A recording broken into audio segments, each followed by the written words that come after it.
Hey guys, so I'm here for my final video that I'm going to be filming today, and that video is showing you my to be read for the TBR Takedown 3.0 edition. Now this readathon goes from the 4th to the 10th of January, so it's only like 4 days away, and I thought I'd get ahead of myself and just get this video filmed now because I'm working for the next 5 days, so you'll probably only see my Tuesday video from me in the next week or so. And if there's extras, well then there's extras. But anyway, I'm really excited about this readathon, so let's just get started. So let's get started with the challenges. So the first challenge is to read a book from your most recent haul.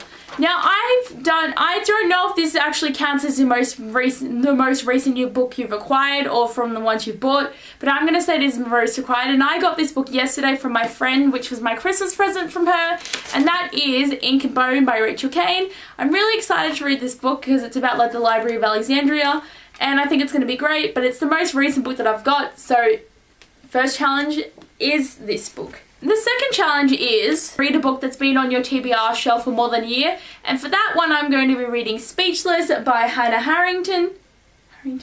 Now this book has been on my shelf for so long, it's just I didn't want to pick it up because I wasn't into contemporary reads, but it sounded good, but I just never read it, so I'm really excited to read this now. And this is about a girl who goes mute about something, and she needs to, and she's got a secret, but she's gone mute, so she can't really tell anyone.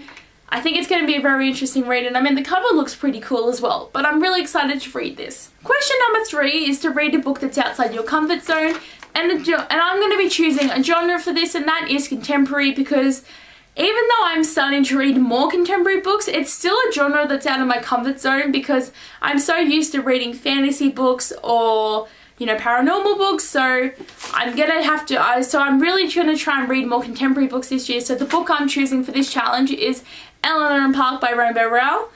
Now I'm really excited to read this book, and I'm glad that I'm going to be reading another Rainbow Rowell, but it's definitely a contemporary book, so it's going to be out of my comfort zone, and I'm going to have to see how I go and see if I like it or not. I'm pretty sure I will, because I loved her first book, so I'm sure to love the rest. Challenge number 4 is to read the first book in the series, and the book that I'm going to be reading is Shiver by Maggie Stiefvater. Now I'm really excited to read this. It's about werewolves, and I don't have that many werewolf books. Like, I love werewolves, but I haven't really read that many books with werewolves in them, so I'm really excited to read this. I think it's going to be great, and the covers are beautiful. Challenge number 5 is to complete a series or read a sequel in a series.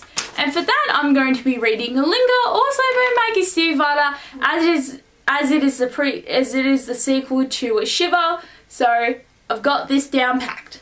And challenge number 6 is to read a fire color book, which means it could be red, pink, purple, burgundy.